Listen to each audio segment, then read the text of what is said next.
ta ló jí owó àwọn ará Ọ̀ṣun kó o àwọn èèyàn Oyètọ́lá ni àbí tàwọn Adeleke. Àwọn EFCC ń bọ̀ lọ́ṣun o, àwọn ICPC náà ń bọ̀. Àwọn ará Ọ̀ṣun fẹ́ kí wọ́n fẹ́ wá mú àwọn olè tó wà níbi iṣẹ́ ìjọba ni. Àwọn aráàlú ti ní kí wọ́n wá pé bí ará ilé ẹni bá ń jẹ kòkòrò tó burú tí èèyàn ò bá tètè pariwo ẹ̀ síta fáyé, òrùn hẹrẹ kò ní jẹ́ kéèyàn sùn lóru o. Àwọn ẹgbẹ́ APC ti ní kí wọ́n wá pé kí wọ́n tètè máa bọ̀, pé téèyàn bá rí adélébọ̀ tó ń tọ̀ sílé àfi kéèyàn tètè ránni sí bàbá ẹ̀ pé kó wá mú un kúrò nílé ọkọ. Torí bí kò bá jẹ́ bẹ́ẹ̀, bí ọ̀rọ̀ náà bá di àbùkù tààrà, ìtìjú ọ̀rọ̀ náà kò ní tán nínú fámílì wọn. Bẹ́ẹ̀ ni ìjọba ìpínlẹ̀ Ọ̀ṣun náà ti ní kí wọ́n wá pé torí ariwo tí wọ́n ń pa ni pé ẹni tí yóò jẹ gbì kò ní kú gbì, pé olódodo ò ní kú sípò ìkà láéláé. A jẹ́ pé kò tún sí ohun tí yóò máa dá àwọn amúnifọ́ba wọ̀nyí dúró mọ́. Wọ́n ń bọ̀ lọ́ṣun láìpẹ́, wọn yóò sì ṣa gbogbo àwọn tí wọ́n ń kówó àwọn èèyàn ìpínlẹ̀ náà jẹ. Ohun tí wọ́n tiẹ̀ ṣe gbọ́dọ̀ wá ni pé bí ariwo ọ̀rọ̀ yìí ti ń lọ lọ́tún tó ń lọ lósì, bẹ́ẹ̀ làwọn tí ọ̀rọ̀ kàn ń sẹ́, agbọ́n ń sẹ́, oyin ń sẹ́, ojú olóko ló sì wú kùlùbùkùlùbù yìí. Ẹgbẹ́ APC lówó ńlá sọnù, ìjọba láwọn kò mọ ibi tí owó ti sọnù. Wọ́n làwọn agbófinró yìí ṣe gbọ́dọ̀ wá kí wọ́n sì kí gbogbo àwọn ọ̀fọ́n ajẹlójú onílé ibẹ̀ mọ́lẹ̀ kí wọ́n kó wọn lọ. Nígbà náà làwọn èèyàn yóò kọrin ojú olè rèé olè, ojú olè rèé olè fún gbogbo àwọn tọ́wọ́ bá tó. Àwọn àgbàlagbà máa ń kìlọ̀ fọ́mọ tí bàbá ẹ̀ bá ṣẹ̀ṣẹ̀ kú pé kó ṣọ́ra, kó má torí pé òun ò lówó tóun yóò fi sìnkú bàbá òun kó máa wá kiri ìlú, kó máa wá ẹni tí bàbá ẹ̀ jẹ lówó káàkiri. Nítorí bó bá ń kiri bẹ́ẹ̀, ó lè yọ sọ́wọ́ ẹni tí bàbá ẹ̀ jẹ lówó kó tó kú o, nígbèsè ọmọ olókùú yóò bá pọ̀ sí i. Ìyẹn ni wọ́n ṣe ń pé ẹni tó ń wá onígbèsè tó jẹ bàbá ẹ̀ lówó bí ò bá ṣọ́ra ẹ̀ yóò pàdé ẹni tí bàbá ẹ̀ jẹ lówó. Kìnní náà ṣẹlẹ̀ sáwọn ẹgbẹ́ APC ti ìpínlẹ̀ Ọ̀ṣun. Ọ̀tọ̀ lohun tí wọ́n bá lọ sóde àná, aṣọ ààlà ni wọ́n wọ̀ débẹ̀. Àmọ́ èdè àìyedè tó ṣẹlẹ̀ lóde ọ̀hún ti jẹ́ kí wọ́n da epo pupa sí aṣọ ààlà ọ̀gá wọn gan-an. Òwe náà yóò sì máa jẹ́ ti Alhaji Isiaka Adégbóyèga Oyètọ́lá, gómìnà ìpínlẹ̀ Ọ̀ṣun láàrin ọdún 2018 sí 2022. Ìdí ni pé gbogbo awuyewuye tó ń ṣẹlẹ̀ ní ìpínlẹ̀ Ọ̀ṣun lórí pé àwọn kan ń gba owó àwọn òṣìṣẹ́ tí ẹnìkan ò fojú rí, wọ́n ń gba owó oṣù wọn, wọ́n sì ń kó o jẹ.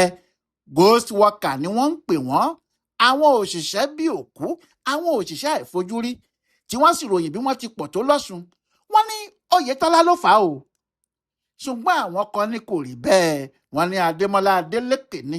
Ńlá àwọn èèyàn bá ń béèrè pé ta ló kówó jẹ gan láàrin wọn? Ta ló fi àwọn òṣìṣẹ́ kó owó àwọn aráàlú jẹ lọ́ṣun? Ẹgbẹ́ APC ti jáde, àwọn gan ni wọ́n sì hú ọ̀rọ̀ náà síta gan. Ó sì dàbí pé ọ̀rọ̀ náà ká wọn lára ju àwọn tí ọ̀rọ̀ náà ṣẹlẹ̀ sí gan lọ. Nítorí lẹ́sẹ̀kẹsẹ̀ ni wọ́n ti ní àfi kí àwọn EFCC àti ICPC tètè dá sọ̀rọ̀ náà kí wọ́n wá bá àwọn gbé gbogbo àwọn tí wọ́n bá ṣe bí. Wọ́n ní Adémọ́lá Adélékè pẹ̀lú ẹ̀gbọ́n ẹ̀ Dèjì Adélékè kò lè sọ pé àwọn kò mọ bí owó tó lé ní bílíọ̀nù 13 ti ṣe ń jáde lọ́dọọdún lápò ìjọba ìpínlẹ̀ Ọ̀ṣun, tó sì jẹ́ àwọn kan ni wọ́n ń kó owó náà jẹ. Ó jọ pé àwọn APC kò mọ ìdí ọ̀rọ̀ yìí, pé wọn kò mọ bí ọ̀rọ̀ náà ti jẹ́ láti bẹ̀rẹ̀. Tí wọ́n bá mọ̀ ọ́ ni kò jọ pé wọn yóò bẹ́ sí ìjà ò bẹ́ẹ̀. Ìwé tí wọ́n rí ní ti iléeṣẹ́ atọpinpin ìnáwó kan tó sọ̀rọ̀ iye tí àwọn ìpínlẹ̀ Ọ̀ṣun ń pàdánù lóṣooṣù tó sì jẹ́ bílíọ̀nù rẹpẹtẹ. Ìyẹn ló ká wọn lára tí wọ́n fi jáde. Ó sì dàbí pé irú ni wọ́n ti mú ẹja ọ̀rọ̀ náà, wọn ò mú un lórí rárá. Nítorí bí àwọn ti rí ọ̀rọ̀ yìí ní Kọ́lá Ọlábísí tí í ṣe alukoro ẹgbẹ́ wọn ti pè pàdé àwọn oníròyìn. Wọ́n ní kí wọ́n wá wo ayé Adémọ́lá Adélékè, kí wọ́n wo iye tí wọ́n ń kó jẹ tààrà látara àwọn òṣìṣẹ́ tí wọ́n ní wọ́n gbà síṣẹ́, tó sì jẹ́ ghost worker ní gbogbo wọn, àwọn òṣìṣẹ́ àìfojúrí. Wọ́n ní kò sí bí ìpínlẹ̀ Ọ̀ṣun yóò ṣe máa ná irú owó tó tó báyìí tí ìpínlẹ̀ náà yóò ní láárí. Pé kí EFCC tètè wá o, kí ICPC tètè máa bọ̀, àwọn èèyàn wà tí wọn yóò mú lọ́sùn. ohun tí APC kò mọ̀ ni pé gbogbo gbèsè owó tí wọ́n ń wí yìí àti bí kinní náà ti burú tó yìí láyé ìjọba Oyètọ́lá ni o. wọn kò mọ̀ pé gbogbo àwọn òṣìṣẹ́ tí wọ́n rò pé kò ṣiṣẹ́ tí wọ́n torí ẹ̀ ń pariwo yìí láyé ìjọba Oyètọ́lá ni wọ́n gba gbogbo wọn. èyí ni pé tó bá jẹ́ wọ́n wádìí ọ̀rọ̀ náà dáadáa pàápàá tí ẹnìkan bá wà tó yẹ kí wọ́n kàn ní kó gómìnà àná náà ni. àti pé ariwo tí wọ́n ń pa yìí kò ní ohun méjì tó ṣe jù pé ó tú àwọn àṣírí kan tó wà nípamọ́ àti àwọn ìwà kan tí Alhaji Oyètọ́lá hù tí kò mú oore bá àwọn ará Ọ̀ṣun ju àkóbá nìkan lọ. kò sì sí ohun tó fa eléyìí ju pé ìjọba bọ́ lọ́wọ́ ẹ̀ lójijì ó sì múra láti rí i pé ìjọba tó ń bọ̀ lọ́ṣun náà kò ní í ṣiṣẹ́. ohun táwọn kan sì ṣe ń sọ títí di àsìkò yìí náà nìyí pé ọ̀pọ̀ ìwà tí bàbá náà hù lẹ́yìn tí ìjọba bọ́ lọ́wọ́ ẹ̀ kò dáa nítorí ìjọba tó ń bọ̀ ló rò pé òun dojú ìjà òun kọ bẹ́ẹ̀ ni kì í ṣe ìjọba náà ló dojú kọ gbogbo àwọn èèyàn ìpínlẹ̀ Ọ̀ṣun ni ìpalára gidi ló sì mú bá wọn. ọ̀rọ̀ tó di ariwo báyìí kò lè ṣẹlẹ̀ tí kò bá jẹ́ ohun tí Oyètọ́lá ṣe lásìkò tó fẹ́ẹ́ fi ipò gómìnà ìpínlẹ̀ Ọ̀ṣun sílẹ̀ ní 2022. bí ọ̀rọ̀ náà ti jẹ́ ni pé fún odidi ọdún 4 tí Oyètọ́lá fi ṣèjọba àwọn òṣìṣẹ́ tó gbà síṣẹ́ ìjọba ìpínlẹ̀ Ọ̀ṣun kò pé 4,000. bẹ́ẹ̀ ni kí náà sì wà títí. eléyìí kì í ṣe pé Oyètọ́lá ń ṣèkà fáwọn èèyàn tàbí pé kò fẹ́ kí àwọn ọmọ Ọ̀ṣun rí iṣẹ́ ṣe o rárá. ohun tó ṣẹlẹ̀ ni pé ìjọba ìpínlẹ̀ náà kò lówó tí wọ́n lè fi sanwó òṣìṣẹ́ rẹpẹtẹ ni. ìwọ̀nba owó tó ń wọlé fún wọn ni wọ́n ń mánéèjì. nítorí ohun tó dá wàhálà sílẹ̀ lásìkò tí Ràúfù Arẹ́gbẹ́ṣọlá fi ń ṣèjọba tí kò fi lè sanwó oṣù àwọn òṣìṣẹ́ tó jẹ́ ìdajì owó oṣù ìyẹn half salary ló ń san fún wọn nìyẹn. àmọ́ kí ni Oyètọ́lá sọ ìbò nù lọ́jọ́ 16 oṣù keje 2022 sí tí bàbá náà sì rí pé òun kò lè ṣèjọba Ọ̀ṣun mọ́ ẹlòmíì ló ń bọ̀ wá ṣe é. lára ìgbésẹ̀ tó kọ́kọ́ gbé ni láti lu ìpínlẹ̀ Ọ̀ṣun pa pẹ̀lú àwọn òṣìṣẹ́ oríṣiríṣi. láàrin àsìkò náà sí ìbẹ̀rẹ̀ oṣù kẹwàá 2022 ìyẹn láàrin oṣù 3 péré Oyètọ́lá gba àwọn òṣìṣẹ́ 12,000 12,000 ó sì kó wọn sínú iṣẹ́ ìjọba. láàrin àsìkò yìí kan náà Oyètọ́lá tó ní àwọn akọ̀wé àgbà PS 3 péré tẹ́lẹ̀ sọ wọ́n di 30 pẹ̀lú owó oṣù ńláńlá fún gbogbo wọn. dájúdájú kò síjọba tí wọ́n lè kó irú àwọn eléyìí tì lọ́rùn tí ìjọba náà yóò ṣe àṣeyege kan. ohun tó sì jọ pé Oyètọ́lá fẹ́ fún ìjọba Adeleke nìyẹn. ṣùgbọ́n bí Oyètọ́lá ṣe ń gba àwọn èèyàn yìí ṣiṣẹ́ bẹ́ẹ̀ làwọn Adeleke ń pariwo tí wọ́n sì ń kìlọ̀ fáwọn èèyàn pàápàá pé kí wọ́n má gba iṣẹ́ tí Oyètọ́lá ń fún wọn yìí o torí ó fẹ́ fi pa ìpínlẹ̀ náà lára ni. nídìí èyí bí Adeleke ti dé 30 oṣù kọkànlá 2022 òfin àkọ́kọ́ tó ṣe ní láti fagilé gbogbo àwọn tí Oyètọ́lá gbà síṣẹ́ láàrin ọjọ́ 16 oṣù keje 2022 sí àsìkò tí òun Adeleke gbàjọba. bẹ́ẹ̀ ni wọ́n lé gbogbo àwọn òṣìṣẹ́ náà lọ. àmọ́ àwọn kan ti wà tí wọ́n ti há mọ́ àwọn òṣìṣẹ́ ìjọba Ọ̀ṣun yìí. bẹ́ẹ̀ ni wọ́n sì ń gbé àwọn owó kan jáde fún àwọn òṣìṣẹ́ táwọn èèyàn ò rí tàbí tí wọn ò sí níbi iṣẹ́ ìpínlẹ̀ kankan. nítorí bẹ́ẹ̀ ni ìjọba Adeleke kúkú ṣe ní ó dáa àwọn gbọ́dọ̀ gba iléeṣẹ́ atọpinpin ìnáwó àwọn ọ́dítọ̀ kí wọ́n wá bá àwọn wo iye àwọn òṣìṣẹ́ tí àwọn ní àti iye tí wọ́n san fún wọn àti bí wọ́n ti ń gbowó wọn láàrin ọdún 2018 sí 2022 kí àwọn lè mọ ohun tí àwọn bá nílẹ̀ gan-an. ìdí tí wọ́n fi gba iléeṣẹ́ Sally Tibot ní 2023 nìyí láì tí ì pé oṣù 6 tí Adeleke gbàjọba. iléeṣẹ́ atọpinpin ìnáwó yìí fi ọdún kan ṣiṣẹ́ wọn wọ́n sì gbé àbájáde ìwádìí wọn kalẹ̀ ní 2024. àbájáde ìwádìí yìí ni wọ́n ti sọ pé bíi bílíọ̀nù 13 owó náírà làwọn kan ń jí lọ́sùn lọ́dọọdún látara àwọn òṣìṣẹ́ ìjọba. ohun táwọn APC gbọ́ rèé tí wọ́n fi bẹ́ sígboro. wọn kò sì lè ṣe kí wọ́n má bẹ́ sígboro nítorí kò sí ẹni tí yóò gbọ́ irú nǹkan bẹ́ẹ̀ yẹn gbọ́ ìpínlẹ̀ rẹ̀ tí yóò dákẹ́ jẹ́ àfi títọ̀ òun kò bá fẹ́ràn àwọn èèyàn rẹ̀ nìkan. àmọ́ ibi tí àwọn APC ti ṣe àṣìṣe ni pé èyí tí wọ́n fi ń pariwo pé Adeleke ní kí àwọn EFCC wá wádìí ẹ̀ kí wọ́n sì mú yìí, Oyètọ́lá ló yẹ kí wọ́n pariwo orúkọ ẹ̀ fún EFCC nítorí gbogbo ohun tí àwọn iléeṣẹ́ Salutibot ní àwọn wádìí yìí àsìkò ìjọba Oyètọ́lá ni. Oyètọ́lá ló ní gbogbo àwọn òṣìṣẹ́ tí wọ́n wádìí yìí, ìjọba rẹ̀ náà ló sì san irú owó bẹ́ẹ̀ jáde. Àti pé ìjà ló dé o tí onídòwe láàrin iléeṣẹ́ Salutibot tó ṣèwádìí yìí àti ìjọba ìpínlẹ̀ Ọ̀ṣun. Iléeṣẹ́ náà ń bínú, ọ̀gá àgbà wọn Sadat Balkinotun ní àwọn ti parí iṣẹ́, ìjọba kò sì fáwọn lówó nítorí wọn kò gbé àbọ̀ ìwádìí àwọn jáde síta. Ohun tí àwọn APC tún pariwo lé lórí rèé pé kí ló dé tí ìjọba ní kí àwọn tí wọ́n ṣiṣẹ́ má gbé jáde.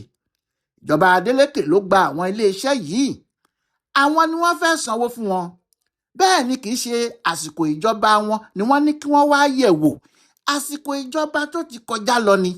Nídìí èyí kò sí ohun tó yẹ kó dá wọn dúró láti má gbé àbájáde náà síta. Àmọ́ kí ló ṣẹlẹ̀? Iléeṣẹ́ Tibot yìí, owó tí wọ́n ṣẹ́ kalẹ̀ pé àwọn fẹ́ gbà fún iṣẹ́ tí àwọn ṣe jẹ́ bílíọ̀nù 2 owó náírà, pé iṣẹ́ ọdún kan làwọn ṣe. Níbi tí ìjà ti dé nìyẹn. Ohun tó sì fa ìjà náà ni pé ìjọba Ọ̀ṣun ní iṣẹ́ náà kò dáa tó. Wọ́n ní nígbà tí àwọn tí iléeṣẹ́ Tibot kọ orúkọ wọn jáde pé kò sórúkọ wọn nínú ìwé àwọn òṣìṣẹ́ ìjọba Ọ̀ṣun bẹ̀rẹ̀ sí jáde, àwọn ní láti gbé ìgbìmọ̀ kan dìde kó tún àyẹ̀wò orúkọ náà ṣe. Àsìkò náà làwọn sì rí pé ọ̀pọ̀lọpọ̀ orúkọ àwọn òṣìṣẹ́ àwọn tí wọ́n wà lẹ́nu iṣẹ́ lọ́wọ́lọ́wọ́ ní iléeṣẹ́ Tibot ní ghost worker ni wọ́n. Nígbà tí ọ̀rọ̀ náà yóò sì fojú hàn pé kì í ṣe irọ́ nìyẹn, olórí ilé ẹ̀kọ́ gíga yunifásitì Ọ̀ṣun Professor Clement Adébóyè pariwo síta. Kódà ó ní òun yóò lọ sílé ẹjọ́, òun yóò sì wọ́ iléeṣẹ́ Salutibot lọ nítorí wọ́n pe òun ní ghost worker. Wọ́n ní orúkọ òun kò sí nínú ìwé àwọn òṣìṣẹ́ Ọ̀ṣun. Wọ́n sì ṣàlàyé pé òun kì í ṣe òṣìṣẹ́ Ọ̀ṣun, bẹ́ẹ̀ òun gbowó oṣù. Ọkùnrin ọ̀jọ̀gbọ́n náà ṣàlàyé ọjọ́ tí àwọn lọ sí secretariat níbi tí wọ́n ti ní kí àwọn wá farahàn gẹ́gẹ́ bí òṣìṣẹ́ ìjọba Ọ̀ṣun. Ó ní òun wà níbẹ̀ pẹ̀lú ọ̀pọ̀lọpọ̀ àwọn pòfẹ́sọ̀ tó jẹ́ ọ̀gá àti olùkọ́ ńláńlá ní iléèwé gíga uni Ọ̀ṣun. Ó ní nígbà tí àwọn débẹ̀, àwọn rí i pé àwọn tí iléeṣẹ́ náà kó wá kò mọṣẹ́ ọ̀hún rárá. Wọ́n kàn wá fìyà jẹ àwọn nínú oòrùn níbẹ̀ ni. Pé ẹni tó sì jẹ́ ọ̀gá wọn, ìyẹn Sadat Ọ̀tún, pé nígbà tí òun tún yọjú tí àwọn rò pé ohun gbogbo yóò yí padà, ìgbéraga àti ara rírí ẹ̀ pọ̀ débi pé níṣe ló ń ṣe bíi pé òun lòun ń bọ́ àwọn.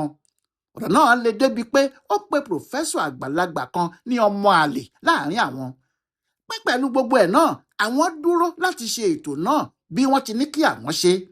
Àfi bí àwọn ṣe padà gbọ́ pé wọ́n láwọn ò rí àwọn, pé àwọn kì í ṣe òṣìṣẹ́ ìjọba, ghost worker lòun àti àwọn pòfẹ́sọ̀ bíi 100 tí àwọn jọ lọ. Kì í ṣe ọ̀dọ̀ àwọn ará yunifásitì yìí nìkan ni eléyìí ti wáyé, ó tún ṣẹlẹ̀ láwọn ibòmíì. Ohun tí ìpínlẹ̀ Ọ̀ṣun kò ṣe lè lo iṣẹ́ náà rèé, ohun tí wọn kò sì ṣe san bílíọ̀nù 2 fún wọn nìyẹn, tí wọ́n ní mílíọ̀nù lọ́nà 47 47 million naira làwọn lè san. Inú bí iléeṣẹ́ náà ni wọ́n bá lọ fẹjọ́ sùn Dèjì Adélékè tí í ṣe ẹ̀gbọ́n gómìnà, níbi tí àwọn APC sì ti fi orúkọ Dèjì Adélékè sínú ọ̀rọ̀ náà nìyẹn. Ṣùgbọ́n kókó tó wà nínú ọ̀rọ̀ yìí ni pé owó tí wọ́n ń wá yìí kì í ṣe lásìkò ìjọba Adélékè yìí o, tí àsìkò ìjọba Oyètọ́lá ni. Ìwé tí àwọn iléeṣẹ́ Tibot yẹ̀wò jẹ́ ti àwọn òṣìṣẹ́ Ọ̀ṣun láti ọdún 2018 sí oṣù kínní 2023, ìyẹn oṣù kan péré tí Adélékè gbàjọba. Àkáǹtì tí wọ́n ní wọ́n ń sanwó sí, àkáǹtì náà kì í ṣe ti ẹ̀gbọ́n gómìnà, àkáǹtì tí wọ́n ti lò lásìkò ìjọba àwọn Oyètọ́lá náà ni.